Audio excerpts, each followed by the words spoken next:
நேரத்தில் தொழுவது என்பது எவ்வளவு பெரிய அந்தஸ்தை தரும் என்றால் அல்லாஹ் திருமறையில் சொல்கிறார், ததஜாஃபா ஜுனூபுஹும் அனில் மதாஜிஇ யதுஊன ரப்பஹும் கௌஃபன் வ தமஅன் வ மிம்மா ரஸக்னாஹும் யன்ஃபிகூன். ஒரு சவாலாகவே இதை எடுத்து பாருங்கள். உலகில் என்னென்ன தேவைகள் இருக்குமோ இதெல்லாம் சாத்தியமே படாது என்று யாரெல்லாம் உங்களை நிராகரித்திருப்பார்களோ, இதை போய் ஆசைப்படுறீங்க, இது போய் கிடைக்குமா என்று யாராவது சொல்லி இருந்தாங்கன்னா உலகத்தை தெரியல. அதனாலதான் உலக விஷயத்தை சொல்றேன். மறுமையில இறந்த பிறகுதான் தெரியும். அதனால உறுதியா சொல்ல முடியாது. இறந்த பிறகு யாரும் பார்த்துக்க போறதில்லை. மறுமையில லாஸ்டா தான் தெரியும். உலகத்திலே கூட இது ஒரு சவாலாக எடுத்துக் கொள்ளுங்கள். சாத்தியமே இல்லாத ஒன்றாக இருந்தாலும் பரவாயில்லை.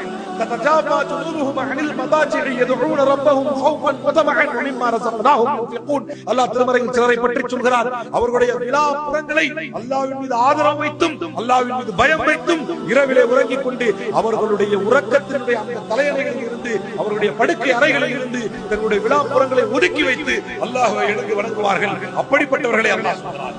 உங்களுக்கு எப்பேற்பட்ட தேவையாக இருந்தாலும் இரவு நேரத்திலே அல்லாஹ்வை தனிமையில் அழைத்து அல்லாஹ் 3 வானங்களிலிருந்து இறங்கி வந்து 7 வானங்களுக்கு கீழாக இறங்கி வந்து கடைசி வானத்தில் நமக்காக காத்திருக்கும் போது அவனிடத்திலே தேவைகளை சொல்லி பார்த்தால் நிச்சயம் அல்லாஹ் நிறைவேற்றுவார்.